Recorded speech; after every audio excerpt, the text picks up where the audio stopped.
এক রাতের দাম কত? কালো শার্ট ও জিন্স প্যান্ট পরিহিত এক সুদর্শন যুবক নাফিয়াকে উদ্দেশ্য করে কথাটি বলে উঠল।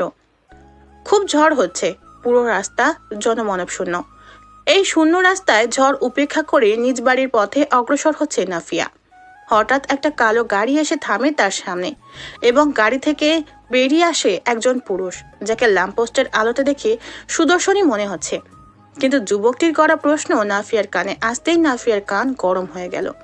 কিন্তু এমন ফাঁকা রাস্তায় ছেলেটির সাথে কোনো ধরনের ঝামেলা করাটা নিজের জন্যই কবর খোদার সমান মনে হচ্ছে নাফিয়ার।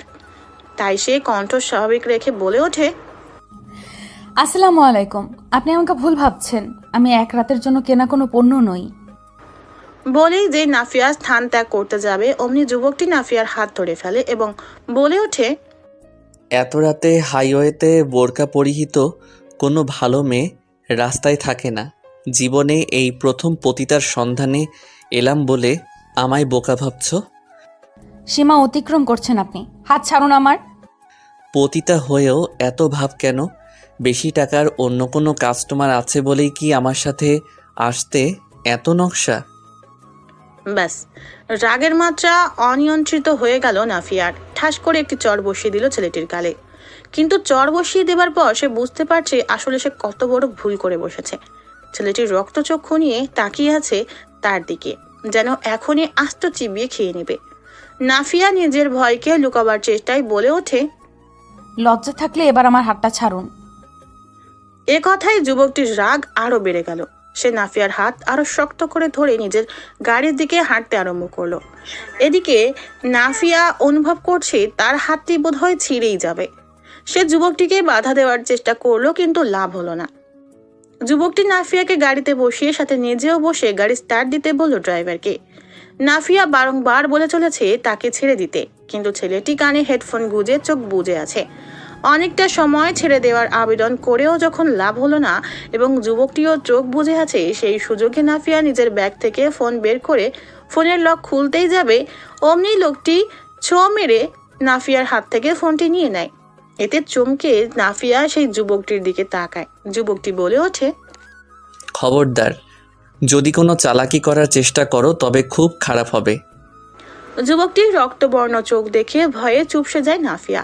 স্থির বসে চোখের নোনা জল ফেলতে থাকে। সেদিকে যুবকটি কোনো ভ্রুক্ষেপ না করে গাড়িতে হেলান দিয়ে বসে আবারও চোখ বুজে নেয়। তাকে দেখে বোঝাই যাচ্ছে সে চোখ বুঝে নিজের রাগ নিয়ন্ত্রণের চেষ্টা করে চলেছে। কিছুটা সময় পার হতেই একটি দোতলা বাংলো বাড়ির সামনে এসে থামে গাড়িটি। জায়গাটি সম্পূর্ণ অচেনা নাফিয়ার। যুবকটি গাড়ি থেকে বেরিয়ে নাফিয়ার সামনে এসে গাড়ির গেট খুলে নাফিয়ার হাত ধরে টানতে টানতে বাড়ির দিকে এগোতে লাগে। এদিকে নাফিয়া কাঁদতে কাঁদতে বারবার তাকে ছেড়ে দেওয়ার জন্য অনুনয় বিনয় করতে থাকে, কিন্তু যুবকটি যেন কিছুই শুনছে না। দ্বিতীয় তলার একটি বেডরুমের নাফিয়াকে এনে এক ধাক্কায় বিছানায় ফেলে দেয় যুবকটি। রাগান্বিত স্বরে চেঁচিয়ে যুবকটি বলে ওঠে, how dare you to slap Afim Ibnan?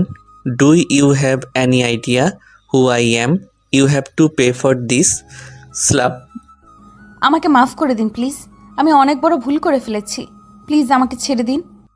হ্যাঁ, today you did a biggest mistake in your life, so you have to pay babes.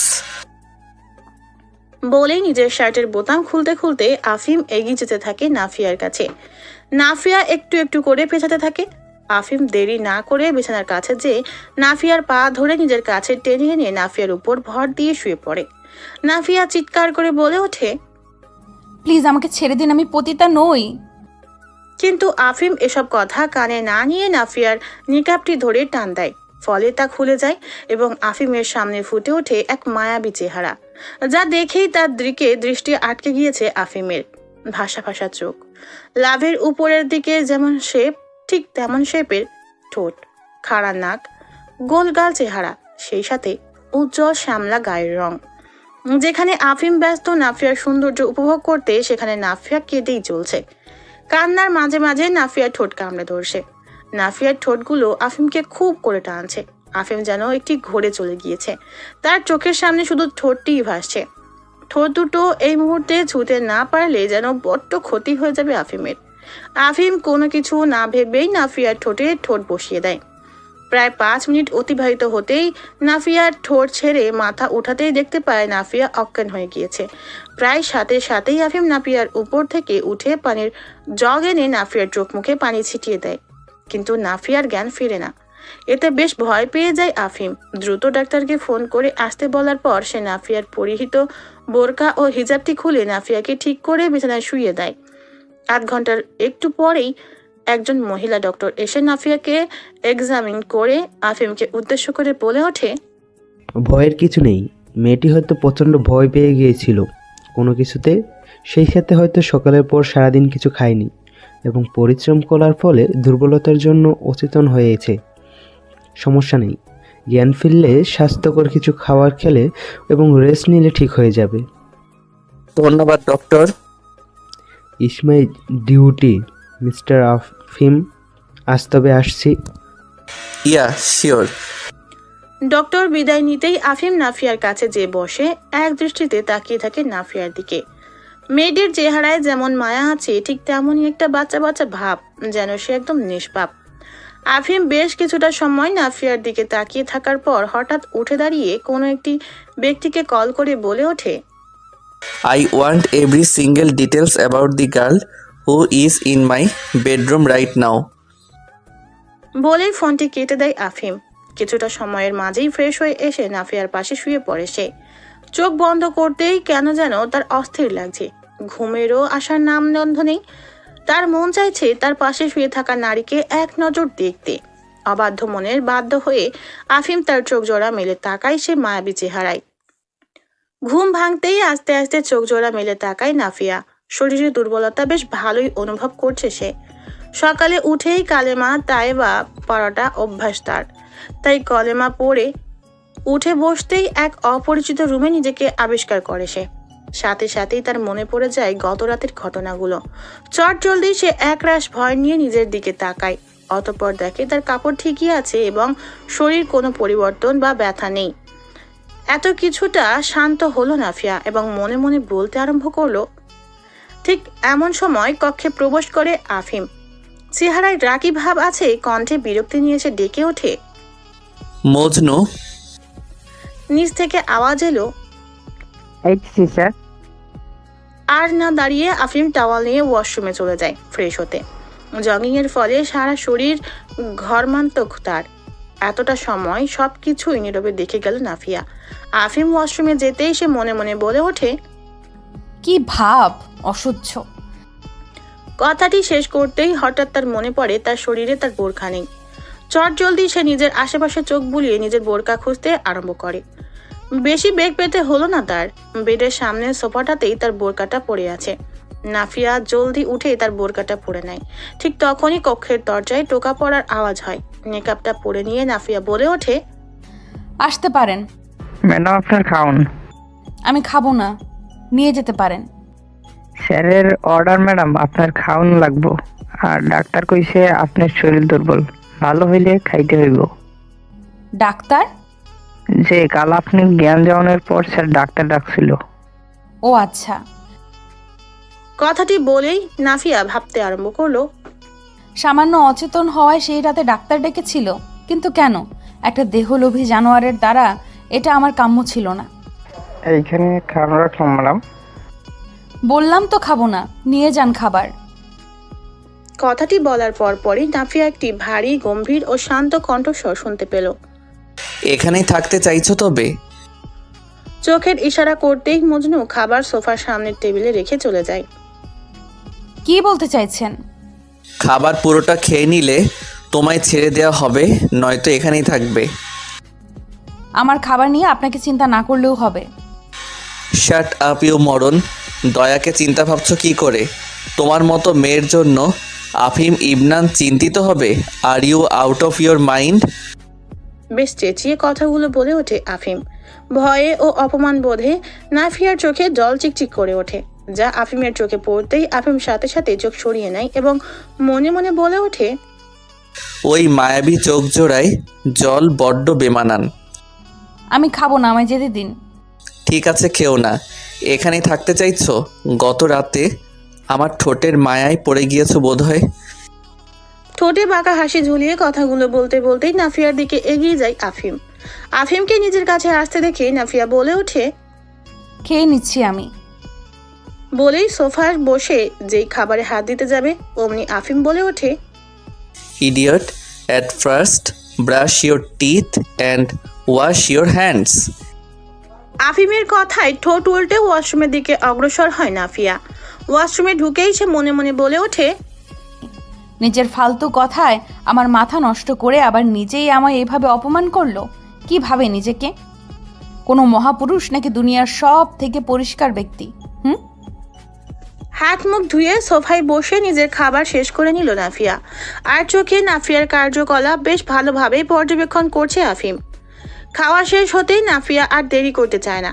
আর চোখে একবার তাকায় আফিমের দিকে। আফিম বিছানায় বসে ল্যাপটপ নিয়ে কিছু একটা করছে। গত রাত হতে এই পর্যন্ত আফিমের আচরণে নাফিয়া ওকে ঘৃণাই করে।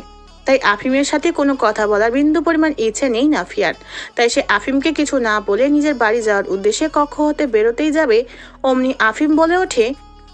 এই মরণ। আফিমের এই ডাকে ভীষণ রেগে যায় নাফিয়া। সে রেগে আফিমের সামনে এসে দাঁড়িয়ে বলে ওঠে। আমার একটি সুন্দর নাম আছে, নাফিয়া। আচ্ছা তাই? তাহলে মরণ বলে ডাকাতে তুমি সাড়া দিলে কেন? এতে এটাই প্রমাণ হয় যে তুমি স্বীকার করেছো তুমি মরণ। আফিমের কথায় যেমন রাগ হচ্ছে নাফিয়ার, ঠিক তেমন নিজের বোকামোর জন্যেও। তাকে এই ডাকে সাড়া দিতে বলেছিল কে?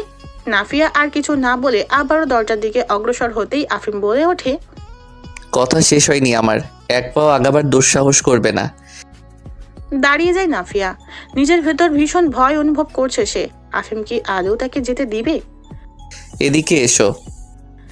এক রাশ ভয় নিয়ে আফিয়া ধীরে ধীরে এক পা এগিয়ে আফিমের সামনে গিয়ে দাঁড়ায়। আফিম বলে ওঠে। যেতে দিচ্ছি বলে ভেবো না ছেড়ে দিচ্ছি। আফিম ইবনানকে থাপ্পড় মারার মতো ভয়ানক দুঃসাহস করেছো তুমি, এবং এর ভয়ঙ্কর পরিণতির জন্যে প্রস্তুত থেকো। স্বাভাবিক ও শান্ত স্বরে কথাগুলো বললেও এর পিছনে আফিমের ভয়ঙ্কর রাগ ঠিকই আঁচ করতে পারছে নাফিয়া। কথা শেষ হবার পরও নাফিয়াকে হাবলার মতো দাঁড়িয়ে থাকতে দেখে আফিম বলে ওঠে। Just get lost from my room, idiot. আফিমের উচ্চস্বর শুনে ভয়ে কেঁপে ওঠে নাফিয়া। সে আর এক মুহূর্ত দেরি না করে দ্রুত পদে আফিমের রুম ত্যাগ করে। বাড়িতে পৌঁছিয়ে দরজায় কড়া নাড়তে সময় লাগলেও নাফিয়ার মা নয়না বেগমের দরজা খুলতে সময় লাগলো না। মেয়ের অপেক্ষায় যেন সে দরজার ধারেই দাঁড়িয়েছিলেন। নাফিয়াকে দেখে তিনি কিছুটা সময় তাকিয়ে থেকে কিচ্ছুটি না বলেই মেয়ের গালে একটি চড় বসিয়ে দেন। নাফিয়া এতে বিন্দু পরিমাণ অবাক নয়। সে গালে হাত দিয়ে মেঝেতে তাকিয়েই বলে ওঠে।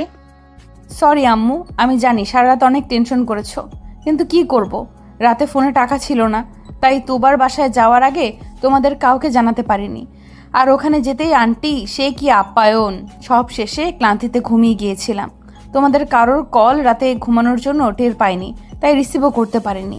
সকালে ফোনে টাকা ঢুকিয়েই তোমাকে মেসেজ করেছিলাম যে আমি ঠিক আছি। দুবার ফোন ছিল না, ওর বাসায় অন্য কারো ফোনও কি ছিল না? কোনোভাবেই আমাদের জানানো যেত না? আমাদের এখানে এভাবে টেনশনে ডুবিয়ে রেখে তুই ওখানে শান্তিতে ঘুমোচ্ছিলি? সরি মা, জানোই তো কত পরিশ্রম করতে হয় সারাটি দিন আমায়। ওদের বাসায় যেয়ে এতটাই ক্লান্ত ছিলাম যে মাথায় কিচ্ছুটি আসেনি, ক্লান্তিতে ঘুমিয়ে গেছিলাম। কাজটি সত্যি অন্যায় করেছি, মাফ করে দাও। নয়না বেগমের চোখে জল এবং কণ্ঠে একরাশ অভিমান। নয়না বেগম উত্তরে কিছু না বলে চোখের জল মুছতে মুছতে নিজের কক্ষের দিকে এগিয়ে যান। ভীষণ অভিমান জমেছে তার নিজের মেয়ের প্রতি। নাফিয়া বেশ বুঝতে পারছে তার মায়ের অভিমান অল্পতে কমবে না। সে বাসায় ঢুকে নিজের কক্ষে আসতেই দেখে তার ছোট বোন অবনী মুখ গোমড়া করে বসে আছে। বোরকাটা খুলে বিছানায় ফেলে আলমারি থেকে কাপড় বের করতে করতে অবনীকে উদ্দেশ্য করে বলে ওঠে। কিরে, দেখিস নাই আমি আসছি? উত্তর না পেয়ে নাফিয়া আবারও বলে ওঠে। বাহ, বড় বোন যে গত রাতে বাড়ি ফিরেনি সে খবর আছে? এসেছো কেন? যেখানে ছিলে সেখানেই থাকতে। আচ্ছা, চলে যাব। অবনী নাফিয়ার কথা শুনে পিছন ফিরে তাকায় তার দিকে। অবনীর দিকে তাকাতেই নাফিয়া দেখে মেয়েটা কাঁদছে। নাফিয়া দ্রুত পদে বোনের কাছে যেয়ে বলে ওঠে। কাঁদছিস কেন? তুমি জানো গতরাতে আমরা সবাই কতটা চিন্তায় ভুগেছি? মা, বাবা, আমি সারা রাত ঘুমাইনি। বাবা তো চেয়েছিলেন সকালেই থানায় যাবেন, আর আম্মু তো কেঁদে অস্থির। আমি তোমার সব ফ্রেন্ডদের কল দিয়েছি, তাদের মধ্যে শুধু তুবা আপু এবং অরিনাপু কল ধরেনি। আচ্ছা সরি। বলে নিজের ছোট বোনকে বুকে জড়িয়ে নেয় নাফিয়া এবং মনে মনে বলে ওঠে, ভাগ্যিস তুবা কল ধরেনি। নাফিয়া নিজ বাড়ির উদ্দেশ্যে রওনা হওয়ার পরই আফিমও রওনা হয় নিজ বাড়ির উদ্দেশ্যে। বাড়িতে পৌঁছিয়ে নিজের রুমের দিকে যাওয়ার সময় আফিমের মা সানিয়া বেগম তাকে দেখে বলে ওঠে, আফিম, সারাত কোথায় ছিলে? বাংলোতে মম। কেন?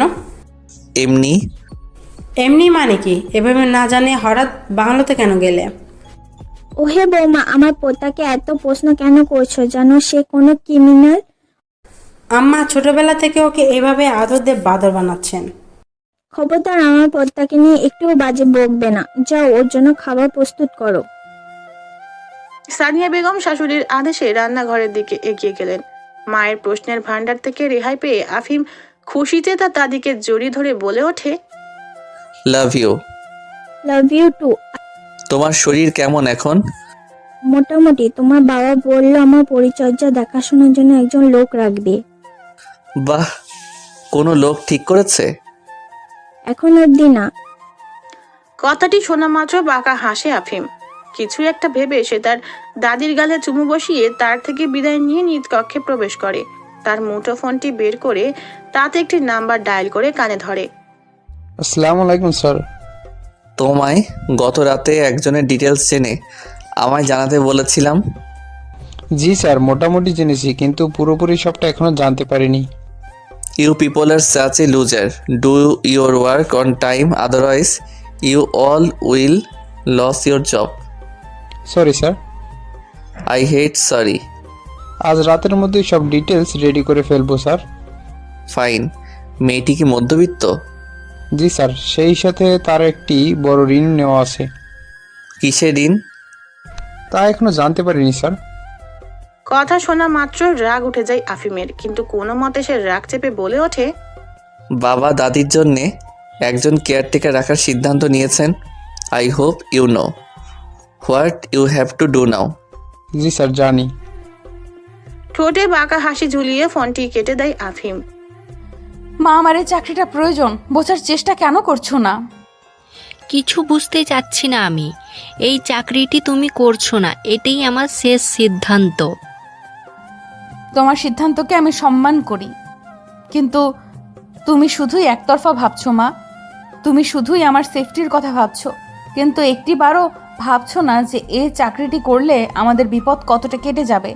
থাকা খাওয়া ফ্রিতে, সেই সাথে মাস গেলে 25,000 টাকা। আর আমার কাজটা কি? শুধু একজন বৃদ্ধার সাথে সারাটি দিন থাকা এবং তার ওষুধ থেকে শুরু করে তার যাবতীয় সব দিকে খেয়াল রাখা। ভাবতে পারছো এই প্রস্তাবটি আমাদের জন্য কতটা লাভজনক? বকার মতন কথা বলছো নাফিয়া? শুধুমাত্র একজন বৃদ্ধার দেখাশোনা করবা, সেই জন্য মাস গেলে 25,000 টাকা? আবার শর্ত রাতেও থাকতে হবে? এটা কোনো ফোন দিয়েও তো হতে পারে। বৃদ্ধ মানুষ হুটহাট রাতেও অসুস্থ হয়ে যেতে পারে, সেই জন্যই হয়তো ওই শর্তটি। আর ওরা অনেক বড় লোক। যে লোকটি কথা বলতে এসেছিলেন সে তাদের কর্মচারী, কিন্তু সেই কর্মচারীকে দেখতেই লাখপতি মনে হচ্ছিল। এখন তুমিই ভাবো, ওদের কাছে মাসে 25,000 টাকা কোনো ব্যাপার? ওরা তোমায় কোথায় পেল? আর এই প্রস্তাব তোমাকেই কেন দিল? লোকটা বলেছিল আমার কোনো এক স্টুডেন্টের প্যারেন্টস তাদের আমাকে এই কাজটি দেওয়ার জন্য পরামর্শ দিয়েছে। তোমার স্কুলের চাকরিটার কি হবে? তা অব্যাহত থাকবে। আমি কথা বলে নিয়েছি লোকটির সাথে। স্কুলে আমার 3টি ক্লাস পরপর আছে, যা 1.5 ঘন্টার ব্যাপার। এতটুকু ছাড় দিবেন তারা। তাও আমার মন সায় দিচ্ছে না। উফ মা। বলেই নাফিয়া তার মাকে জড়িয়ে ধরে। কণ্ঠে একটু আহ্লাদি ভাব এনে বলে ওঠে, মা প্লিজ না করো না, আমি সেফ থাকবো ইনশাল্লাহ। আর তুমি না হয় 3 বেলা নিয়ম করে কল দিও। আর আল্লাহ না করুক কোনো সমস্যা হলে ব্যাস 30-40 মিনিটের পথ, রাজি হয়ে যাও না। আচ্ছা করো যা ইচ্ছা। আমার কথার কি আর কেউ দাম দেয়?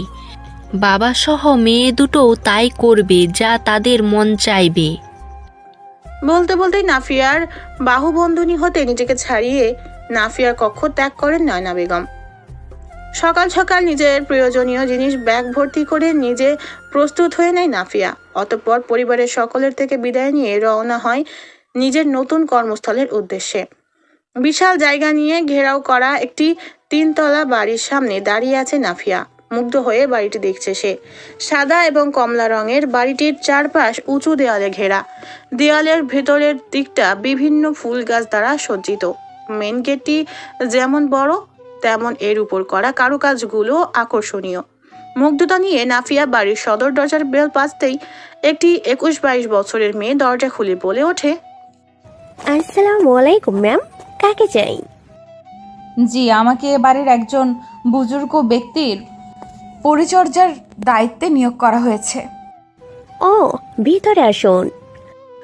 মেয়েটি নাফিয়াকে সোফার দিকে ইঙ্গিত করে বলে ওঠে, এখানেই বসুন, আমি ম্যামকে ডেকে দিচ্ছি। জি। মেয়েটি যেতেই নাফিয়া পুরো হল রুমটিতে একবার চোখ বুলিয়ে নেয়। একটি বেশ বড় সাইজের টিভি দেওয়ালে লাগানো, সেই সাথে আরও অনেক আকর্ষণীয় আসবাবপত্র দিয়ে পুরো হল রুমটি সাজানো। এসব দেখার মাঝেই আফিমের মা সানিয়া বেগম এসে হাজির হন। তিনি নাফিয়ার সামনে সোফায় বসে যেই কিছু বলতে যাবে অমনি কারো কণ্ঠস্বর ভেসে আসে। What's your name? কণ্ঠস্বরটি কানে আসতেই চোখ জোড়া রসগোল্লার ন্যায় বড় বড় হয়ে যায় নাফিয়ার। সে নিজের জায়গায় একদম স্থির হয়ে থাকে। আফিম সিঁড়ি দিয়ে নামতে নামতেই প্রশ্নটি করেছিল। এখন তার মায়ের পাশে সোফায় হেলান দিয়ে বসে আফিম বলে ওঠে, কি হয়েছে? শুনতে পাওনি আমার প্রশ্ন? আফিমের নিজের সামনে দেখে একইভাবে রসগোল্লার ন্যায় চোখ করে তাকিয়ে আছে নাফিয়া। সে এতটাই অবাক হয়েছে যে বুঝে উঠতে পারছে না তার আসলে কি প্রতিক্রিয়া দেখানো উচিত। নাফিয়ার এমন অস্বাভাবিক আচরণটা সানিয়া বেগমের বোধগম্য হয় না। তিনি কিছু বলতেই যাবে অমনি আফিম বলে, দাদিকে ডেকে নিয়ে আসতে। সানিয়া বেগমও আর কথা বাড়ান না, চলে গেলেন তার শাশুড়ি মাকে নিয়ে আসতে। সানিয়া বেগম যেতেই আফিম নাফিয়াকে উদ্দেশ্য করে বলে ওঠে, what are you staring like this? আপনি এখানে? আমারই বাসা। আর হ্যাঁ, খবরদার, যদি ভুলেও এই চাকরিটি না করার কথা চিন্তা করো তবে বেশ বড় ভুল করে বসবে। কারণ তোমার ওই স্কুলে চাকরি, যার টাকা দিয়ে তুমি চলো, সেই চাকরিটি তোমার হাতছাড়া করতে আমার জাস্ট একটা আদেশই যথেষ্ট।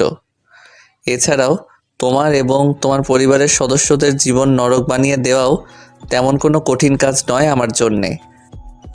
নাফিয়া বেশ ভালোই বুঝতে পারছে যে সে খুব বাজেভাবে ফেসে গিয়েছে। সে কাঁদো কাঁদো কণ্ঠে আফিমকে বলে ওঠে, প্লিজ আমায় ক্ষমা করে দিন সেই অপরাধটার জন্য। আমি সত্যি ইচ্ছা করে করি। নাফিয়ার কথা শেষ হওয়ার আগেই আফিম বলে ওঠে, shut up moron, my mom and granny must be coming soon, behave normal. সাথে সাথেই নাফিয়া নিজেকে ঠিকঠাক করে নেয়, স্বাভাবিক না হয়েও স্বাভাবিক আচরণ করার জন্যে। তার একটু পরেই আফিমের মা ও দাদি এসে পড়েন। দুজনে বসে প্রথমে নাফিয়ার সম্পর্কে জানতে চাই এবং পরে সারাদিনে দাদির কি কি ঔষধ আছে সেগুলো এবং নাফিয়ার কাজ বুঝিয়ে দেন। কথার পর্ব চলাকালীনই চা নাস্তাও সেরে নেওয়া হয়। সব শেষে সেই মেয়েটিকে ডেকে বলা হয় নাফিয়াকে গেস্ট রুম কোথায় তা দেখিয়ে দিতে। নাফিয়া গেস্ট রুমটায় প্রবেশ করে দেখে এই রুমটিও সুন্দর, বেশ পরিপাটি। কিন্তু এখন চেয়েও মুগ্ধ হতে পারছে না সে, কারণ তার মধ্যে মুগ্ধতার মও কাজ করছে না। মন মস্তিষ্ক সব জায়গায় আফিম নামক বড্ড ভয়ঙ্কর প্রাণীটি ঘুরছে। যা হচ্ছে তা হতে দেওয়া ছাড়া যেহেতু আর কোনো উপায় নেই, তাই নাফিয়া বেশি না ভেবে নিজের পরিহিত বোরকা খুলে ফ্রেশ হয়ে নেয়। অতঃপর তৈরি হয় সে অগ্রসর হয় দাদির রুমের দিকে। পথে আফিমের চোখে পড়ে যায় নাফিয়া। নাফিয়া একটি হাতা লম্বা লং ড্রেস পরেছে, সেই সাথে এমনভাবে ওড়না পরেছে যে মাথার চুল থেকে কোমর অবধি পুরোটাই ঢেকে আছে। না চাইতেও নাফিয়ার এই শালীনতাটি ভালো লাগে আফিমের। এক পলক দেখেই চোখ সরিয়ে নেয় আফিম এবং অগ্রসর হয় সদর দরজার দিকে অফিসে যাওয়ার উদ্দেশ্যে। আফিম দরজার কাছাকাছি যেতেই তার দিকে চোখ পড়ে নাফিয়ার। আফিমকে দেখেই নাফিয়া মনে মনে বলে ওঠে, যতই ভয়ঙ্কর প্রাণী হও না কেন মিস্টার আফিম ইবনান, আমিও এবার তোমায় দেখাবো আমি কি জিনিস। আফিমের অফিসে যাওয়ার পর দিয়ে নিশ্চিন্তে দাদির সাথে সময় পার করছে নাফিয়া। প্রথম দিনেই দাদির সাথে বেশ গল্প জমে তার। তারপর দুপুরে দাদিকে সময় মতো ঔষধ খাওয়ানো, খাবার খাওয়ানো, বিকেলে দাদির সাথে বাড়ির সামনের বিশাল বড় বাগানটায় হাঁটা, সব কিছুই খুব উপভোগ করছে নাফিয়া। তার এখানে এসে ভালোই লাগছে, শুধু আফসোস সেই ভয়ঙ্কর প্রাণীটিকে নিয়ে। সন্ধ্যায় দাদিকে সোফায় বসিয়ে দাদির ঘাড় ম্যাসাজ করে দিচ্ছিল নাফিয়া। ঠিক এমন সময় আফিম এসে হাজির হয়। এক নজর নাফিয়ার দিকে তাকিয়ে আফিম সোজা নিজের কক্ষে চলে যায়। আফিমকে দেখার পর থেকেই ভয়ে নাফিয়ার হৃদস্পন্দনের গতি বেড়ে চলেছে। না জানি কি করে। কিছুটা সময় অতিক্রম হতে নিচে নেমে আসে আফিম। সোফায় আয়েশ করে বসে নাফিয়াকে উদ্দেশ্য করে বলে ওঠে, your name? Sheikh Nafia, right? G. Bring a cup of coffee for me. আমি? তো আচ্ছা, আনছি।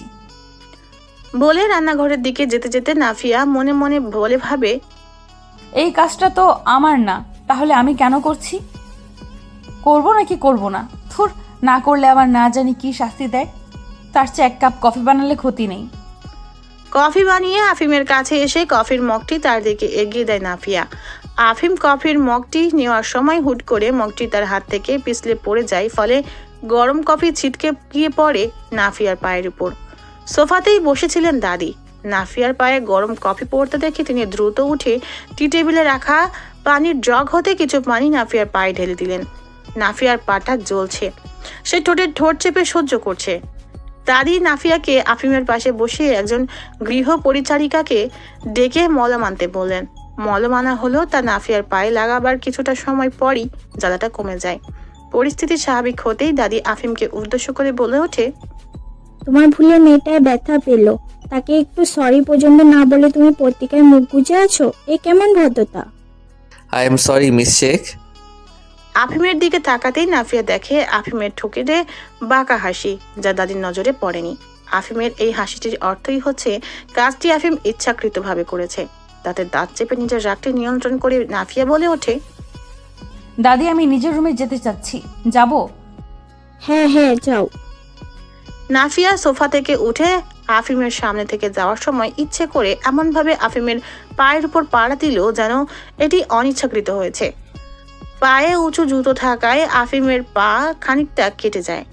পত্রিকা পড়ার মাঝেই ব্যথা অনুভব হওয়ায় শব্দ করে ওঠে আফিম। নাফিয়া চমকে যাওয়ার নাটক করে বলে ওঠে, সরি সরি সরি, আমি খেয়াল করিনি। এদিকে আফিমের দাদি তার আদুরে পোতার পায়ে সামান্য রক্ত দেখে অস্থির হয়ে ওঠেন। এসবের মাঝে আফিম চোয়াল শক্ত করে তাকিয়ে থাকে নাফিয়ার দিকে।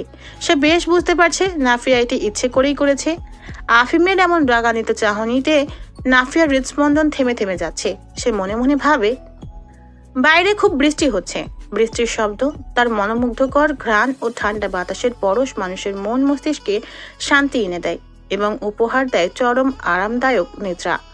নাফিয়াও আরামের ঘুমে বিভোর হয়ে আছে। হঠাৎ সে তার মুখের তরল জাতীয় কিছু অনুভব করে। ঘুম ভেঙে যায় তার। পিটপিট করে চোখ মেলতেই তার মুখের উপর বেশ খানিকটা পানি এসে পড়ে। তৎক্ষণিক উঠে বসে সে। কিছুটা পানি তার নাক অবধি উঠে গিয়েছে। কিছুটা সময় নিয়ে স্বাভাবিক হয়ে নাফিয়া তার সামনে দাঁড়ানো ব্যক্তিটির দিকে তাকায়। আফিম ভাবলেশীনভাবে দাঁড়িয়ে আছে। একে তো এত আরামের ঘুমটা পানি হলো, দ্বিতীয়ত পানিতে শরীরের বেশ কিছুটা অংশ ভিজে গিয়েছে, ফলে ঠান্ডা বাতাসের জন্য ঠান্ডা লাগছে। আর তৃতীয়ত, যে এই মহান কাজটি করেছে সে ভাবলেশীন দাঁড়িয়ে বেহায়ার মতো তাকিয়ে আছে। রেগে নাফিয়া বলে ওঠে, কি চাই আপনার? এত অসভ্য কেন আপনি? এভাবে মধ্যরাতে একটি মেয়ের রুমে ঢুকে অত্যাচার করছেন। আর রুমে ঢুকলেন কি করে? আমি তো দরজা বন্ধ করে ঘুমিয়েছিলাম। নাফিয়ার কথা শেষ হতেই আফিম নাফিয়ার হাত ধরে এক হাঁচকা টানে দাঁড় করিয়ে বলে ওঠে, আমি অসভ্য? তোমার সাহস দেখে অবাক না হয়ে পারছি না। প্রথমত ইচ্ছে করে আমার পায়ে পাড়া দিয়েছ। কথাটি বলেই আফিম নাফিয়ার হাত মুচড়ে ধরে। ব্যথায় শব্দ করে ওঠে নাফিয়া। আফিম আবারও বলতে আরম্ভ করে, দ্বিতীয়ত, এখন আমায় অসভ্য বলছো। আফিম ইবনানের অসভ্যতা কাকে বলে তা এখন টের পাবে তুমি। হাত জোরে মুচড়ে ধরায় বেশ ব্যথা পাচ্ছে নাফিয়া। সেই সাথে আফিমের রাগান্বিত চেহারা ও উক্তি শুনে ভয়ে গলা শুকিয়ে যাচ্ছে তার। সে কাঁপা কাঁপা গলায় বলে ওঠে, আমি কিন্তু এখন চিল্লাবো। তার ছেলের একটি হাসি ঠোঁটে ঝুলিয়ে আফিম বলে ওঠে, এ বাড়ির সবকটি রুম সাউন্ড প্রুফ। ছেড়ে দিন প্লিজ, ভুল হয়ে গেছে, আপনি অসভ্য নন। ঠোঁটে বাঁকা হাসি ঝুলিয়ে আফিম নাফিয়ার মুচড়ে ধরে রাখা হাতটি ছেড়ে দিয়ে নাফিয়ার কোমর জড়িয়ে ধরে বলে ওঠে, ভুল যখন করেছো শাস্তি তো তোমায় পেতেই হবে। নাফিয়া যেই কিছু বলতে যাবে অমনি আফিম তাকে থামিয়ে দিয়ে বলে ওঠে, শাট আপ। ব্যাস, মুখ বন্ধ হয়ে যায় নাফিয়ার। আফিম ধীরে ধীরে নাফিয়ার ঠোঁটের দিকে অগ্রসর হতে থাকে।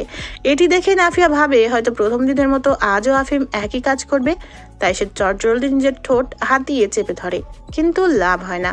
আফিম ধীরে ধীরে তার দিকে অগ্রসর হচ্ছেই। ভয়ে চোখ জোড়া বুঝে নেয় নাফিয়া। চোখ বোঝা অবস্থায় সে অনুভব করে কেউ কামড়ে তার ঘাড়ের মাংস তুলে নিচ্ছে। যন্ত্রণায় চেঁচিয়ে ওঠে। আফিমকে নিজের থেকে দূরে সরাবার চেষ্টা করে নাফিয়া, কিন্তু সে সফল হয় না। ব্যথায় কেঁদেই দেয় নাফিয়া। কয়েক সেকেন্ড অতিবাহিত হতেই নাফিয়াকে ছেড়ে দেয় আফিম। ঘাড়ের যে জায়গাটায় কামড় বসিয়েছে সে জায়গাটিতে দাঁতের দাগ বসে খানিকটা রক্ত বেরিয়ে এসেছে। নাফিয়ার চোখে পানি দেখে আফিম বলে ওঠে, এতটুকু ব্যথা সহ্য করতে পারো না আর আফিম ইবনানের সাথে টেক্কা দিতে আসো? ভীষণ রাগ ওঠা সত্ত্বেও চুপ করে থাকে নাফিয়া, কারণ সে জানে এখন কিছু বলাটা তার জন্যে হিতকর হবে না। নাফিয়ার কোনো উত্তর না পেয়ে আফিমও তার সময় অপচয় করে না। ঠোঁটের জয়ের হাসি ঝুলিয়ে নাফিয়ার কক্ষ ত্যাগ করে সে। আফিম যেতেই নাফিয়া আয়নার সামনে দাঁড়িয়ে নিজের ক্ষতটা দেখে নেয়। জায়গাটাতে ব্যথাও করছে। মনে মনে নাফিয়া বলে ওঠে, এর উত্তর তুমি পাবে আফিম ইবনান। সকালে ঠিক 5টায় ঘুম থেকে উঠে ফ্রেশ হয়ে নিজের ইবাদত শেষ করে দাদির কক্ষে যাওয়ার জন্য রওনা হয় নাফিয়া। দাদির পাশের রুমটিই দেওয়া হয়েছে তাকে থাকার জন্য। দাদির কক্ষে প্রবেশ করতেই নাফিয়া দেখে দাদি পত্রিকা পড়ছেন। দাদিকে উদ্দেশ্য করে সে বলে ওঠে, আসসালামু আলাইকুম দাদি, শুভ সকাল। ওয়ালাইকুম সালাম। উঠে পড়েছে? জি, এখন বলুন হাঁটতে যাওয়ার আগে কি খাবেন? 1 কাপ দুধ চা হলে মন্দ হয় না। 1 কাপ দুধ চা নয়, হয় 1 কাপ দুধ না হয় 1 কাপ চা। এখন কি আমার রং চা খেতে হবে? জি অবশ্যই, যা আপনার স্বাস্থ্যের জন্য উপকারী ঠিক তাই খেতে হবে। আচ্ছা, তবে 1 কাপ রং চা। আচ্ছা আনছি। বলেই নাফিয়া দাদির কক্ষ ত্যাগ করে রান্নাঘরে প্রবেশ করে।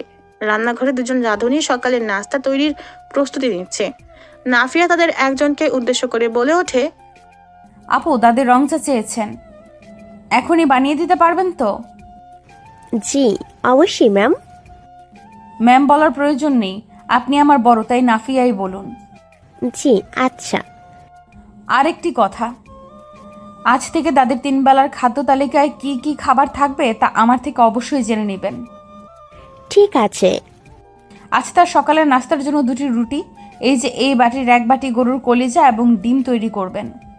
আছে তো সব? জি আছে, তৈরি হয়ে যাবে। ধন্যবাদ। বলেই রান্নাঘর থেকে বেরিয়ে দাদির কক্ষের দিকে অগ্রসর হয় নাফিয়া। ঠিক 5:30 দাদি ও নাফিয়া দুজনই বেরিয়ে পড়লো হাঁটার জন্যে। বাড়ির কাছেই একটি পার্ক আছে। সেই পার্কটিতেই দুজন হাঁটার সাথে সাথে বিভিন্ন গল্পও করলো। প্রায় 1 ঘন্টা হাঁটার পর দুজন বেশ ক্লান্ত হয়ে বাড়ি ফিরে এলো। বাড়িতে প্রবেশ করতেই সানিয়া বেগম ঠোঁটে হাসি টেনে তাদের উদ্দেশ্য করে বলে ওঠে, হাঁটা হলো আপনাদের? নাফিয়া ঠোঁটে হাসি ফুটিয়ে সম্মতি জানালো আর দাদি বলে উঠলো, তোমার হাঁটা উচিত বোমা, বয়স তোমারও হয়েছে, সে সাথে ওজনটাও তো তোমার কম নয়। শাশুড়ির এমন উক্তি শুনে মুহূর্তে মুখটি কালো হয়ে গেল সানিয়া বেগমের। তিনি শাশুড়িকে উদ্দেশ্য করে বলে ওঠেন, মন্দ বলেননি মা। সানিয়া বেগমের মন খারাপ হতে দেখে নাফিয়া বলে ওঠে, কি যে বলেন না দাদি, আন্টি এখনো ইয়াং আছে, তাকে দেখে কেউ বলবে নাকি তার এত বড় একটা ছেলে আছে? আমি তো প্রথম দেখে অবাক হয়েছিলাম, যার শাশুড়িকে এখনো বার্ধক্য কাবু করতে পারলো না, সেখানে তার বয়স তো অনেক কম। নাফিয়ার কথায় সানিয়া বেগমের চেহারা খুশিতে জ্বলজ্বল করে ওঠে এবং তার ঠোঁটের হাসিটি আবারও ফিরে আসে। দাদি নাফিয়াকে উদ্দেশ্য করে বলে ওঠে, শাশুড়ি বোমা দুজনে পটানো হচ্ছে দেখছি। নাফিয়া হেসে বলে ওঠে, মোটেই না, যা সত্যি তাই বলছি। নাফিয়ার কথায় দাদি একটু হেসে সানিয়া বেগমকে বলে ওঠে, বোমা আমার খাবার প্রস্তুত করো, ফ্রেশ হয়ে আসছি। আচ্ছা মা। অতঃপর নাফিয়া ও দাদি উভয়ই চলে গেল নিজ নিজ কক্ষে ফ্রেশ হতে এবং সানিয়া বেগম রান্নাঘরে। আফিমের সকাল হয় 6টায়। উঠেই বেরিয়ে পড়ে জগিংয়ের উদ্দেশ্যে। টানা 1 ঘন্টা ওয়ার্কআউট করে বাড়ি ফেরেন তিনি। বাড়ি ফিরে গোসল সেরে একদম অফিসে যাওয়ার জন্য প্রস্তুত হয়ে নিজের কক্ষ হতে খাবার ঘরে এসে নিজের সকালের নাস্তা শেষ করেন। তারপর কিছুটা সময়ের জন্য পত্রিকায় মুখ ডুবান। অফিস 9টায় হওয়ায় 8:40 অফিসের উদ্দেশ্যে রওনা হন। এই ছিল আফিমের প্রত্যেক দিনের সকালের নিয়মিত কার্যক্রমের সূচি। আজও এর ব্যতিক্রম হলো না। অফিসে যাওয়ার জন্য পুরোপুরি প্রস্তুত হয়ে খাবার ঘরে এসে 4-5টায় চোখ বুলিয়ে নেয় সে, কিন্তু নাফিয়ার দেখা মেলে না।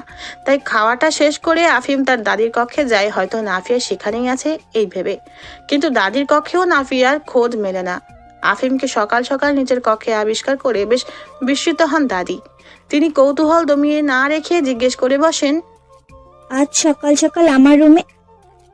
এমনি দেখতে এলাম, কেমন আছো? এত বছর তো কখনো সকাল সকাল তোমার আমার কথা মনে পড়েনি, তবে আজ হঠাৎ? উফ দাদি, ডোন্ট বিহেভ লাইক মম। আচ্ছা আচ্ছা। মিস শেখ, ঠিক মতো নিজের কাজ করছো তো? খুবই দায়িত্ববান মেয়েটি, এখনো অব্দি তার একটি কাজও ত্রুটি হয়নি। মাত্র কালই এলো, কিন্তু কাজ এভাবে করছে যেন খুবই অভিজ্ঞতা। একটু বেশি সুনাম করলে। কমই করেছি।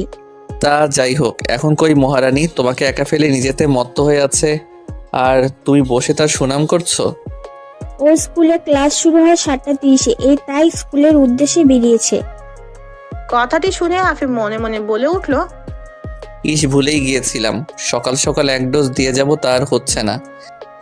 নাফিয়ার খবর মিলতেই আফিম উঠে দাঁড়িয়ে তার দাদিকে উদ্দেশ্য করে বলে ওঠে, আচ্ছা দাদি, আমি যাই, তুমি নিজের খেয়াল রেখো।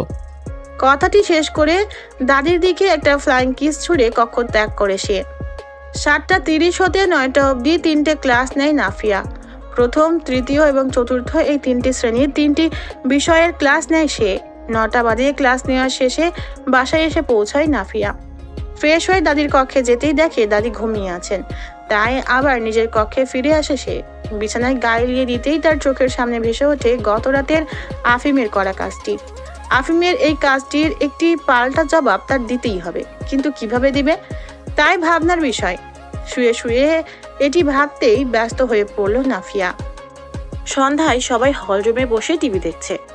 আফিমও অফিস থেকে ফিরে ফ্রেশ হয়ে নিয়ে হলরুমে এসে পত্রিকাটি নিয়ে বসে। কিছুটা সময় পত্রিকায় মুখ ডুবিয়ে থাকার পর আফিম নাফিয়ার দিকে আর চোখে তাকিয়ে দেখে নাফিয়া খুব মনোযোগ দিয়ে টিভিতে বাংলা নাটক দেখছে।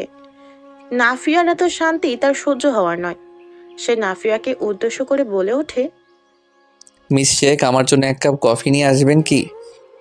ও কফি আনতে যাবে কেন? এত সার্ভেন্ট থাকতে? দাঁড়া, কোনো একজন সার্ভেন্টকে বলছি। না না আন্টি, আমি আনছি, কোনো সমস্যা নেই। সানিয়া বেগম উত্তরে কিছু না বলে মুচকি হাসেন। এদিকে নাফিয়া যেন আফিমের মুখ থেকে এটি শোনার জন্যই অপেক্ষারত ছিল এতক্ষণ। ঠোঁটে হাসি ঝুলিয়ে নাফিয়া চলে যায় রান্নাঘরে কফি বানাতে। আর এদিকে কিছুটা সন্দিহান চোখে আফিম তাকিয়ে রয় নাফিয়ার যাওয়ার পানে। মেয়েটির মতলব তার কাছে ঠিক সুবিধের লাগছে না। কিছুটা সময় পার হতেই নাফিয়া কফি হাতে ফিরে আসে। আফিমকে কফিটি এগিয়ে দেয় ঠোঁটে হাসি ঝুলিয়ে। নাফিয়ার ওর দিকে তাকিয়ে হাসাটা ঠিক মতো হজম হলো না আফিমের। সে ব্রু কুচকে একবার নাফিয়াকে দেখে নিয়ে একটু করে কফিতে চুমুক বসায়। কফির টেস্ট একদম ঠিক দেখে আফিম খানিকটা অবাক হয়, কারণ সে ভেবেছিল নাফিয়া কফিতে কিছু একটা মিশিয়েছে। কিন্তু এমনটি না হওয়ায় আফিম আরও একবার নাফিয়ার দিকে তাকায়, দেখে নাফিয়ার টিভিতে মনোযোগ নিবেশ করেছে। আফিম আর বেশি না ভেবে কফিটি এক এক চুমুক করে পুরোটা শেষ করে নেয়। খাওয়ার কিছুটা সময় পেরোতেই পেট কেমন জানি শব্দ করে ওঠে। আফিমের মনে হচ্ছে সে এখনই ওয়াশরুমে না গেলে বিরাট বড় ক্ষতি হয়ে যাবে। পত্রিকাটা কোনো মতে রেখে আফিম দ্রুত গতিতে নিজের কক্ষের ওয়াশরুমের উদ্দেশ্যে অগ্রসর হয়। দ্রুত পদে ওয়াশরুমে ঢুকতেই পা পিছলে ঠাস করে ওয়াশরুমের মেঝেতে পড়ে যায় সে। ভালো করে মেঝেতে দৃষ্টিপাত করতেই সে দেখে পুরো ফ্লোরটাই সাবান পানি। পায়ে প্রচুর ব্যথা পাওয়া সত্ত্বেও কোনো মতে উঠে কাজটি সেরে নেয়। কাজ শেষ হতেই যেই সে বেরোতে যাবে তখন দেখে ওয়াশরুমের গেটটা বাইরে দিয়ে আটকানো। আফিম বেশ বুঝতে পারছে এসব কাজের পেছনে কার হাত। রাগে পুরো মুখ লাল বর্ণ ধারণ করেছে তার। জোরে জোরে নিঃশ্বাস ছেড়ে হাত বারবার মুঠোবন্দি করে এবং খুলে নিজের রাগ কমানোর চেষ্টা চালিয়ে চলেছে সে। এরই মাঝে আবারও পেট শব্দ করে ওঠে তার। এইভাবেই চলতে চলতে 2 ঘন্টা পার হবার পর নাফিয়া গিয়ে আফিমের ওয়াশরুমের দরজা বাইরে থেকে খুলে দিয়েই এক দৌড়ে দাদির কাছে চলে আসে। শরীরটা ভীষণ ক্লান্ত লাগছে আফিমের। ওয়াশরুমের দরজা খোলা পেয়েই বেরিয়ে আসে সে। কক্ষ পুরোটাই খালি দেখে আর কোনো কিছুতে মনোযোগ না দিয়ে টাওয়ালটি নিয়ে আবারও ওয়াশরুমে চলে যায় সে। ক্লান্ত শরীরেই গোসলটি সেরে কক্ষে এসে বিছানায় গা এলিয়ে দেয় এবং একজন সার্ভেন্টকে ডেকে স্যালাইন দিয়ে যেতে বলে। সেই রাতে আফিম আর নিজের কক্ষ হতে বের হয় না। এদিকে নাফিয়ার যেন ঈদ, সে তো মহা খুশি। আফিমকে তার উচিত শিক্ষা দিতে পেরে নিজের কাছে বড্ড ভালো লাগছে তার। রাতে নিজের রুমের দরজা এবং জানালাটাও পর্যন্ত ভালোভাবে আটকিয়ে এসি ছেড়ে শুয়ে পড়ে নাফিয়া। আগের রাতে আফিম এক্সট্রা চাবি ব্যবহার করে ওর কক্ষে প্রবেশ করেছিল তা বুঝতে পেরে আজ দরজার ছিটকিনিটাও লাগিয়েছে সে। অতঃপর বিছানায় আরাম করে শুয়ে সে কল্পনা করতে আরম্ভ করে আজ আফিমকে দেওয়া শাস্তিতে আফিম কেমন অনুভব করছিল। ভাবতেই চরম আনন্দ হচ্ছে নাফিয়ার। সে মনে মনে বলে ওঠে, এতটুকু ডোজে ঠিকমতো হাঁটতে পারছেন না আর আসছে নাফিয়ার সাথে টেক্কা দিতে। ঠোঁটে প্রশান্তির হাসি টেনে চোখ জোড়া বুঝে নেয় নাফিয়া এক শান্তিময় ঘুমের আশায়। সকাল হতে দাদির সাথে সাথেই আছে নাফিয়া। এক মুহূর্তের জন্য কোথাও একা থাকছে না সে। বলা তো যায় না আফিম কখন আবার তার উপর হামলা করে বসে। তার উপর আজ আবার স্কুলও বন্ধ। স্কুল থাকলেও নিশ্চিন্ত থাকা যেত। সকালে যখন দাদি ও নাফিয়া উভয়ই খাবার টেবিলে বসে গরম গরম চায়ে চুমুক বসাচ্ছিল তখন দেখা মিলল আফিমের। গতকাল পিছলে পড়ায় পায়ে ব্যথা হয় তার জন্যে ঠিক মতো হাঁটতে পারছে না সে। আফিমকে এভাবে হাঁটতে দেখে মনে মনে খুবই খুশি হয় নাফিয়া এবং বলে ওঠে, এতটুকু ডোজে ঠিকমতো হাঁটতে পারছেন না আর আসছে নাফিয়ার সাথে টেক্কা দিতে। নাফিয়ার দিকে চোখ পড়তেই আফিম দেখে নাফিয়া ঠোঁটে হাসি, সাথে সাথেই জল শক্ত হয়ে যায় তার। হাত মুঠোবন্দি করে আফিম চুপচাপ হেঁটে নিজের পত্রিকাটি নিয়ে একজন সার্ভেন্টকে আদেশ করে খাবার তার রুমে পাঠিয়ে দিতে। অতঃপর নিজের রুমে চলে যায়। এরপর থেকে সারা দিনে আফিমের দেখা মিলে না। আজ অফিসেও যায় না সে। সারাটি দিন নিজের কক্ষেই থাকে। এদিকে আফিমের ভয়ে ভয়ে নাফিয়া পুরো দিনে এক মুহূর্তও একা থাকেনি। সব সময় কারো না কারো সাথেই ছিল। কিন্তু আফিমকে এইভাবে সারাদিন রুমে থাকতে দেখে কেন যেন খারাপও লাগছে নাফিয়ার। সার্ভেন্ট যারা আফিমের রুমে গিয়েছিল তাদের দাদি জিজ্ঞেস করেছিলেন আফিমের কথা। সবার উত্তর, স্যার চুপচাপ শুয়ে আছেন, হয়তো স্যারের শরীর ভালো না। সারাটি দিন আফিম নিজেকে এভাবে বন্দি করে রেখেছে, সেই সাথে শরীরটিও ভালো নেই। এগুলো দেখে নাফিয়ার খুব খারাপ লাগছে। রাতে নিজের কক্ষে এসে বিছানায় গা এলিয়ে দিয়ে ভাবতে থাকে হয়তো সে অতিরিক্ত করে ফেলেছে, এতটা না করলেও পারত। মনে মনে সে এও ভেবে নেয় যে সে আফিমকে সরি বলবে। আফিম যেহেতু নিজ কক্ষ হতে বের হচ্ছে না তাই নাফিয়াও দরজা লাগানোর দিকে তেমন গুরুত্ব আরোপ করেনি। সে গোসল সেরে বারান্দায় গিয়ে দাঁড়িয়ে আকাশপানে তাকিয়েছে। এমন সময় হঠাৎ তার কানে কোনো কাচের জিনিস ভাঙার আওয়াজ আসে। ব্রুজোড়া কুচকে নিজের কক্ষে প্রবেশ করতে দেখে আফিম এক এক করে কাচের আসবাবপত্রগুলো মেঝেতে ছুঁড়ে ফেলছে। অবাক হয়ে আফিমের এমন উদ্ভট কাজের দিকে তাকিয়ে আছে নাফিয়া। আফিম বেশ কটি আসবাবপত্র ভেঙে গুঁড়িয়ে দেওয়ার পর নাফিয়ার দিকে তাকিয়ে বলে ওঠে, ওয়াক অন ইট। আফিমের কথায় অবাকের চরম শীর্ষে পৌঁছিয়ে নাফিয়া বলে ওঠে, মানে? কানে শুনতে পাও না? হাঁটো এর উপর। রাগে আফিমের শুধু চোখ দুটিই নয়, দুধের ন্যায় ফর্সা মুখটিও রক্তিম বর্ণ ধারণ করেছে। আফিমকে দেখে ভয়ে কাঁপা কাঁপা ভাব নাফিয়ার। নাফিয়াকে তার জায়গায় স্থির থাকতে দেখে আফিমের রাগ আরো বেড়ে যায় এবং সে বলে ওঠে, যা বলেছি তা যদি এখনই না করো তবে এরপর যা হবে। জলগুলো কোনো যেন আফিমের সহ্য হচ্ছে না। আফিম আর দেরি না করে নাফিয়াকে কোলে তুলে নেয়। এতটা সময় চোখ বুজেছিল নাফিয়া। হঠাৎ এভাবে আফিমের কোলে তুলে নেওয়ায় চমকে চোখ মেলে তাকায় সে। আফিম নাফিয়াকে বিছানায় পা তুলে বসিয়ে দিয়ে ফার্স্ট এড বক্স নিয়ে এসে নাফিয়ার পায়ের কাছে বসে। যেই আফিম ওষুধ লাগাতে যাবে অমনি নাফিয়া পা সরিয়ে বলে ওঠে, অনেক হয়েছে মিস্টার ইবনান, করেছেন আপনি। প্রথমত পতিতা বলে আমায় অপমান করলেন, তারপর রেগে একটি থাপ্পড় বসিয়ে দেওয়ার অপরাধে আমায় তুলে নিয়ে যেয়ে অসভ্যতা করলেন। কিচ্ছু বলিনি, ভাগ্যে হয়তো এটাই ছিল বলে মেনে নিয়েছিলাম আর আমায় ধর্ষণ না করায় কৃতজ্ঞ ছিলাম। কিন্তু তারপরও আপনার থাপ্পড়ের জবাব দেওয়া বাকি রয়ে গেছিল দেখে আমাকে এই চাকরি দিলেন। এবং হুমকি দিলেন যেন আমি এই চাকরিটা না ছাড়ি। আপনি কি মনে করেন আফিম, আমি আপনার হুমকির ভয়ে এখনও এখানে আছি বা আপনার অত্যাচারে আমি ভয় পাই? যদি এমনটি ভেবে থাকেন তবে এটি আপনার ভুল ধারণা।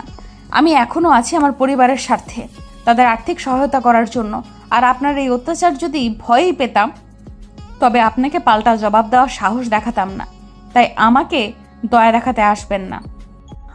এতক্ষণ ধরে নাফিয়ার কথাগুলো চোয়াল শক্ত করে চুপচাপ শুনছে আফিম।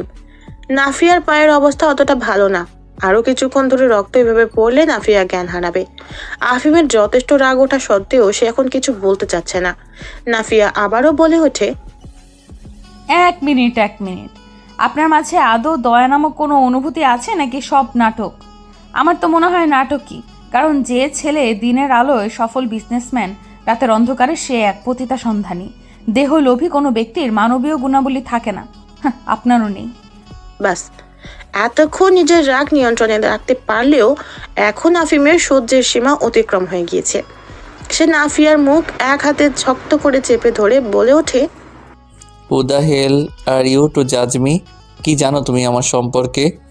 কতটুকু জানো আমার সম্পর্কে? হ্যাঁ, কোন সাহসে আমায় নিয়ে মন্তব্য করলে? আমার বাসার চাকর হওয়ারও যোগ্যতা তোমার নেই, সেখানে তুমি আমায় বিচার করছো?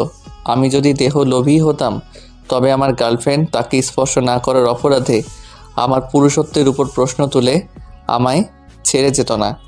আমি যদি দেহ লোভী হতাম তাহলে এতদিন তোমার সতীত্ব অক্ষত থাকতো না। You bloody idiot. বলেই নাফিয়াকে ছেড়ে দিয়ে আফিম দ্রুত পদে নাফিয়ার কক্ষ ত্যাগ করে। কিছুটা মাথা ব্যথা নিয়েই শোয়া থেকে ধীরে ধীরে উঠে বসে নাফিয়া। কপালটা 3 আঙুলে আলতো করে চেপে ধরে 4-5টা চোখ বুলিয়ে নেয় সে। জানালা খোলা থাকায় সূর্যের কিরণে কক্ষ আলোকিত হয়ে আছে। সকাল হয়ে গেছে দেখে বেশ অবাক হয় নাফিয়া, কারণ গতরাতে আফিম তার কক্ষ ত্যাগ করার পর সে নিজের পায়ে বিঁধে থাকা কাচের টুকরোগুলোকে নিজ হাতে তোলার চেষ্টা করেছিল, কিন্তু ব্যথায় তা ঠিক করে পেরে উঠছিল না সে। ধীরে ধীরে মাথা ব্যথা আরম্ভ হতে থাকে তার এবং কিছুটা সময়ের মাঝেই নিস্তেজ হয়ে বিছানায় শরীর এলিয়ে দেয়। এরপর আর কিছুই মনে নেই তার। নাফিয়া সকাল হয়েছে দেখে যতটা অবাক হয় তার থেকেও বেশি অবাক হয় এই দেখে যে তার পায়ে খুব সুন্দর করে ব্যান্ডেজ করা, সেই সাথে পুরো রুমটা পরিপাটি আগের ন্যায় গোছানো। নাফিয়ার এসব পর্যবেক্ষণের মাঝেই একজন গৃহ পরিচারিকা এসে উপস্থিত হয়। নাফিয়াকে উদ্দেশ্য করে এসে বলে ওঠে, এখন কেমন আছেন ম্যাম? আলহামদুলিল্লাহ, কিন্তু আমার পায়ে ব্যান্ডেজ এবং রুমের গোছগাছ কে করলো? আমি এবং অন্য একজন ছাড়বেন। আপনারা জানলেন কি করে যে আমার সাহায্য প্রয়োজন? আফিম স্যার কাল রাতে আমাদের দুজনকেই আপনার পায়ের ব্যান্ডেজ করে দেওয়ার জন্য পাঠান। স্যারকে দেখে তখন খুবই রাগান্বিত মনে হচ্ছিল। তিনি আমাদের বেশ তাড়া দিয়েই বলেছিলেন আপনার রুমে এসে পায়ের ব্যান্ডেজটি দ্রুত করে দিতে। আমরাও দেরি করিনি, এসে আপনাকে অচেতন অবস্থায় পাই। ও আচ্ছা, আন্টি দাদি তারা জেনেছে? তাদের কাছে কথাটি বলা হয়নি, শুধু বলেছি পায়ে ব্যথা পেয়েছেন। বেশ করেছেন। আপনার এখনই কিছু খেয়ে নেওয়া উচিত ম্যাম। আগামী যে কয়দিন আপনি পুরোপুরি সুস্থ না হন সে পর্যন্ত স্যার আপনার দায়িত্ব আমায় দিয়েছেন। কোনো প্রয়োজন নেই, আমি নিজের খেয়াল রাখতে পারবো। এমনটি করবেন না ম্যাম। স্যারের রাগ সম্বন্ধে আপনি হয়তো অবহিত নন। তিনি 1 সেকেন্ডও সময় নেবেন না আমার চাকরি হতে বের করে দিতে। নাফিয়া উত্তরে আর কিছু বলে না। আফিমের রাগে কয়েকদিনেই বেশ ভালোভাবেই উপলব্ধি করেছে সে। নীরবতাকেই সম্মতি ভেবে নিয়ে মেয়েটি নাফিয়ার নাস্তা আনতে রান্নাঘরের দিকে অগ্রসর হয়। এদিকে নাফিয়ার ঘুম ভেঙেছে খবর পেয়ে দাদি এবং সানিয়া বেগম উভয়ই নাফিয়ার কক্ষে এসে জিজ্ঞেস করেন সে কেমন আছে এবং পায়ে ব্যথা পেল কি করে। উত্তরে নাফিয়া বলে, আসলে রাতে একটু গলা খুসখুস করায় গরম পানি করতে রান্নাঘরে গিয়েছিলাম। গরম পানিটা গ্লাসে ঢালার সময় অসাবধানতা বশত তা হাত থেকে পিছলে পায়ের উপর পড়ে যায় সবটা। বয়সে বড় হলে এখনো বাচ্চাই রয়ে গিয়েছ। এই বয়সে এমন বেখেয়ালি হলে চলে? তোমার থেকে এমনটা আশা করছিলাম না। কদিন বিশ্রামে থাকো। দুঃখিত, যেহেতু আমি এই পা নিয়ে কাজ করতে পারবো না সেহেতু সুস্থ হওয়া অবধি কি নিজের বাড়িতে যেয়ে থাকবো? না, তার প্রয়োজন নেই। এই অবস্থায় যাওয়াটা যেমন তোমার জন্য কষ্টসাধ্য, তেমনি তোমার পরিবারের বিষয়টা জেনে শুধু শুধু চিন্তিত হবে। অনেক ধন্যবাদ দাদি এতটা ভাবার জন্যে। দাদি উত্তরে আর কিছু না বলে তিনিও ঠোঁটে হাসি টেনে আনেন। 2 দিন পার হয়ে গেল। এই 2 দিন নাফিয়া সম্পূর্ণ বিশ্রামে ছিল। নিজ কক্ষ হতেও বের হতে পারেনি পায়ে ব্যথার জন্যে। স্কুলেও নিজের অসুস্থতার ব্যাপারটি জানিয়ে দিয়েছিল সে, এবং প্রায় 1 সপ্তাহের ছুটি মঞ্জুর করিয়ে নিয়েছে। আর এই 2 দিনে আফিম ও নাফিয়া একবারের জন্যেও একে অপরের মুখোমুখি হয়নি। কিন্তু আফিম যাকে নাফিয়ার সেবায় নিয়োজিত করেছিল তার থেকে ঠিকই নাফিয়ার খবর জেনে নিচ্ছিল। 3য় দিনে একটু ব্যথা থাকলেও হাঁটতে পারছে নাফিয়া। ব্যাস, এখন কি আর তাকে বসিয়ে রাখা সম্ভব? সে সকালে উঠে পায়ের ব্যথাটা কম অনুভব করাতে আবারও নিজের কাজে লেগে যাবে বলে মনস্থির করে নেয়। নিজের সকালের কাজ সেরে সে ধীরে ধীরে কদম ফেলে দাদির কক্ষে উপস্থিত হয়। আসসালামু আলাইকুম দাদি, শুভ সকাল। কি ব্যাপার, তুমি বিশ্রাম নাওনি? এখানে কি করছো? আমার পা এখন অনেকটাই ঠিক হয়ে গিয়েছে দাদি, এখন আমি মোটামুটি হাঁটাহাঁটি করতে পারবো। ভেবে বলছো? জি। ঠিক আছে, বসো এখানে। পত্রিকায় এই খবরটি পড়ে শোনাও তো, চোখে ঠিকঠাক দেখছি না আমি। জি দাদি, অবশ্যই, কিন্তু 6টায় আপনার হাঁটতে বেরোতে হবে, তাই চা বা দুধ যেটি চান একটু খেয়ে নিতে পারেন। আচ্ছা। পায়ে ব্যথা থাকায় দাদির সাথে হাঁটতে যেতে পারবে না নাফিয়া। আবার দাদিকে একাও যেতে দেওয়াটা ঠিক হবে না। এসব যখন ভাবছিল নাফিয়া, ঠিক তখনই দাদির কক্ষে প্রবেশ করেন সানিয়া বেগম। নাফিয়াকে দেখে তিনি বলে ওঠেন, পায়ের ব্যথা কিছুটা কমেছে? জি আন্টি। ঠোঁটে হাসি ফুটিয়ে বলে নাফিয়া। উত্তরে সানিয়া বেগমও ঠোঁটে হাসি টেনে আনেন। সানিয়া বেগমকে উদ্দেশ্য করে নাফিয়া বলে ওঠে, আজ বৌমা শাশুড়িকে সঙ্গ দিলে কেমন হয়? অর্থাৎ? আজ দাদির হাঁটতে যাওয়ার আপনি তাকে সঙ্গ দিবেন আন্টি। জানি যে কোনো সার্ভেন্টকে বললে তারা দাদির সঙ্গে যাবে, কিন্তু তাতে দাদি সঙ্গ পাবে না, চুপচাপ হেঁটে বাড়ি ফিরতে হবে। কিন্তু আপনি গেলে দাদিও আপনি উভয়ই বিভিন্ন গল্প বা স্মৃতিচারণ বা আলাপ আলোচনার মাধ্যমে সময়টা উপভোগ করতে পারবেন।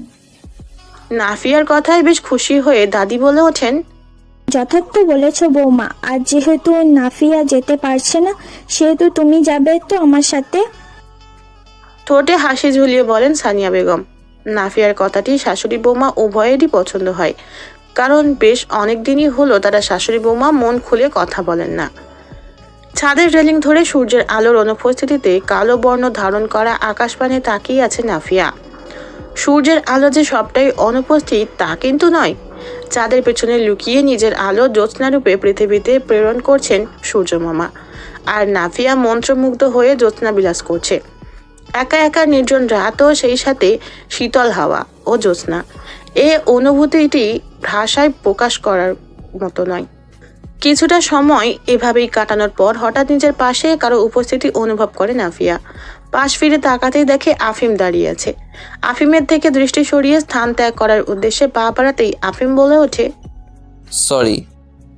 হঠাৎ এক অনাকাঙ্ক্ষিত শব্দ কানে এসে পৌঁছাতেই নাফিয়া অবাক চাহনি নিয়ে আফিমের দিকে ফিরে তাকায়। আফিম নাফিয়ার দিকে না তাকিয়ে নিজের সামনে বরাবর দৃষ্টি রেখেই আবারও বলে ওঠে, আই এম সরি। উত্তরে কিছু বলে না নাফিয়া। সে কল্পনাও করেনি আফিম তাকে সরি বলবে। অবাক হওয়ার সীমা অতিক্রম হওয়ার পরেও চেহারায় স্বাভাবিকতা বজায় রাখে নাফিয়া। কিছুটা সময় নিয়ে সে বলে ওঠে, আমি জানি আপনি অনুতপ্ত, না হয় প্রতিদিন আমার খবর নিতেন না। অবাক হয় আফিম। এই বিষয়টি নাফিয়া কিভাবে জানলো? সে জিজ্ঞাসু দৃষ্টিতে নাফিয়ার দিকে তাকায়। যাকে জিজ্ঞেস করতেন সেই বলেছে। উত্তরে আর কিছু বলে না আফিম। নাফিয়ার থেকে দৃষ্টি সরিয়ে আকাশপানে তাকায়। নাফিয়ারও একই কাজ করলো। কিছুটা সময় নীরবতা চলার পর নাফিয়া বলে ওঠে, আপনি খুব বদমেজাজি বা বদরাগী হলেও মানুষটা খারাপ নন, তা উপলব্ধি করেছি। নাফিয়ার দিকে দৃষ্টি নিক্ষেপ করে আফিম। মৃদু স্বরে বলে ওঠে, আপনি সত্যিই খারাপ হলে প্রথম দিন শুধুমাত্র অচেতন হওয়ায় একজন অপরিচিত মেয়ের জন্য সেই রাতে ডাক্তার ডেকে আনতেন না। আর সেদিন রাতে আপনার সম্পর্কে বাজে মন্তব্য করার পরেও, অনেকটা রেগে থাকার পরেও আমার পায়ে ব্যান্ডেজ করার জন্য সার্ভেন্টকে পাঠাতেন না। উত্তরে কিছুই বলে না আফিম। কিছুটা সময় নাফিয়ার চোখে চোখ রেখে তাকিয়ে থাকার পর দৃষ্টি সরিয়ে আকাশপানে দৃষ্টি নিক্ষেপ করে। অবাক হচ্ছে আফিম। মেয়েটি ওর জন্য এতটা কষ্ট পাবার পরও ক্রোধান্বিত না হয়ে উল্টো ওর ভালো দিকগুলো নিয়ে ভাবছে। কিছুটা সময় নীরবতায় কাটিয়ে দেয় উভয় একে অপরের পাশাপাশি।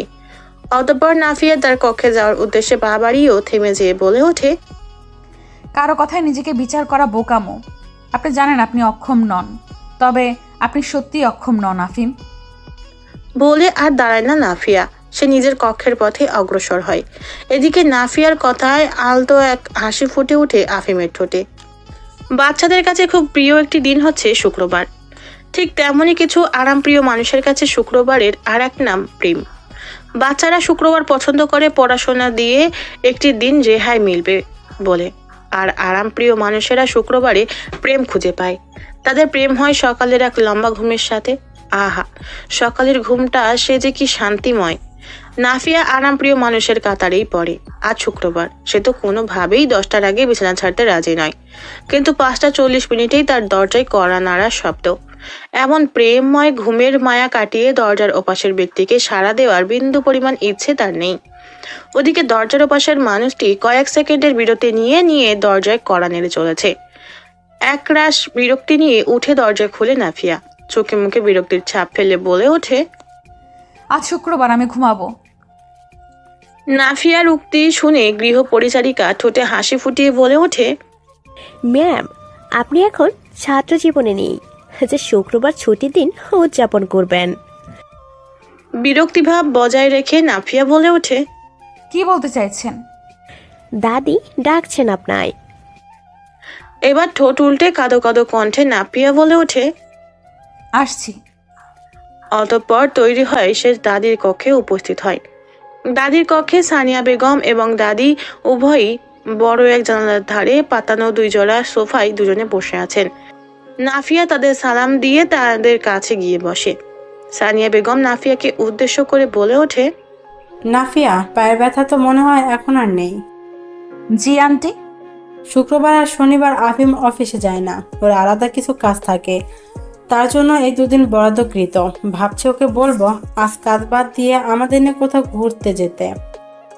ঘুরতে যাবার কথা শোনা মাত্রই সকালে হওয়া তার প্রেমের বিচ্ছেদের সব শোক ভুলে গেল নাফিয়া। তার মুখে ফুটে ওঠা সেই লম্বা হাসিটি সাক্ষ্য দিচ্ছে সে কতটা উচ্ছ্বাসিত।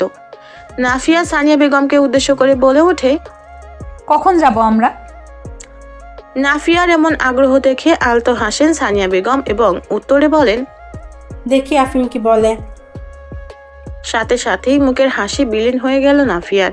সে মৃদু স্বরে বলে ওঠে, গোমরা মুখ নিয়ে যাবে বলে মনে হয় না।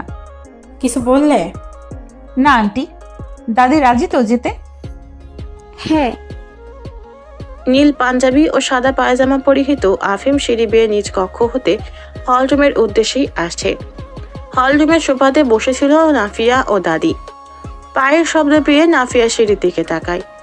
এলোমেলো ভেজা চুল, নীল পাঞ্জাবির হাতাটি কোনই অবধি ওঠানো, সেই সাথে সাদা পায়জামা পরিহিত এই সুদর্শন যুবকটিতে চোখ আটকে যায় নাফিয়ার। আফিম খুব বেশি লম্বা না হলেও 5 ফিট 8 ইঞ্চি কম নয়। দুধে আলতা গায়ের রং তার, মুখে চাপদাড়ি, চোখগুলো খুব বড় না হলেও পাপড়িগুলো বেশ ঘন, সেই সাথে চোখের মনি একদম গাঢ় খয়েরি রঙের। ঠোঁটটা নাও পাতলা নাও মোটা, একদম সম্পূর্ণ ঠোঁট। চেহারাটা কিছুটা লম্বাটে, স্বাস্থ্য নাও মোটা নাও হ্যাংলা। আফিমকে পুঙ্খানুপুঙ্খভাবে দেখতে এতটাই মগ্ন ছিল নাফিয়া যে যখন তার ধ্যান ভাঙে দেখতে পায় আফিম এক ব্রু উঁচু করে তার দিকেই চেয়ে আছে। অপ্রীতিকর এক পরিস্থিতিতে পড়ে যায় নাফিয়া। আফিমের থেকে চোখ সরিয়ে নিয়ে মনে মনে নিজেকে কঠিন কঠিন কিছু গালি শুনিয়ে দেয়। সেই সাথে তার মনে প্রশ্ন জাগে, এতদিন ধরে দেখছে লোকটাকে, কই আগে তো এভাবে চোখ আটকে যায়নি তার উপর। তবে আজ কি হলো? নিজের মনে মনেই উত্তরটি বানিয়ে নিল সে। হয়তো আফিমের সৌন্দর্য এতদিন তার মনে জমে থাকা সেই ঘৃণানুভূতিই আড়াল করে রেখেছিল। সোফায় বসে আফিম একজন সার্ভেন্টকে কফি আনার আদেশ করে। সার্ভেন্টটি আদেশ পেয়ে রান্নাঘরে যেতেই নাফিয়া কিছু একটা ভেবে বলে ওঠে, আমি একটু আসছি। বলেই উঠে যায় সে। নাফিয়ার হুট করে এভাবে উঠে যাওয়ার বিষয়টি আফিমের কাছে সন্দেহের মনে হলো। রান্নাঘরে এসে নাফিয়া সার্ভেন্টটিকে উদ্দেশ্য করে বলে ওঠে, কফিটা আমি বানিয়ে দিচ্ছি, আপনি ততক্ষণে আমার রুমের বিছানাটি পরিষ্কার করে দিয়ে আসুন।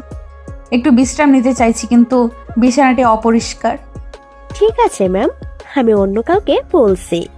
আপনার বিছানাটি পরিষ্কার করে দিতে। শুধু শুধু কষ্ট করে আপনার কফি বানাতে হবে না। যা বলেছি তাই করুন। কফি বানানো শেষ হলে আপনাকে ডেকে নেব, যে কফিটা দিয়ে এসেন। মেয়েটি আর কিছু না বলে রান্নাঘর ত্যাগ করে। এদিকে মেয়েটি যেতেই নাফিয়া ঝটপট কফিটি বানিয়ে নেয়। অতঃপর ঠোঁটে এক শয়তানি হাসি ফুটিয়ে লবণের ডিব্বাটি হাতে নিয়ে বলে ওঠে, সরি আফিম, কিন্তু আপনাকে একটু না জ্বালালে শান্তি পাবো না। বদ অভ্যাস হয়ে গিয়েছে আপনাকে জ্বালানো।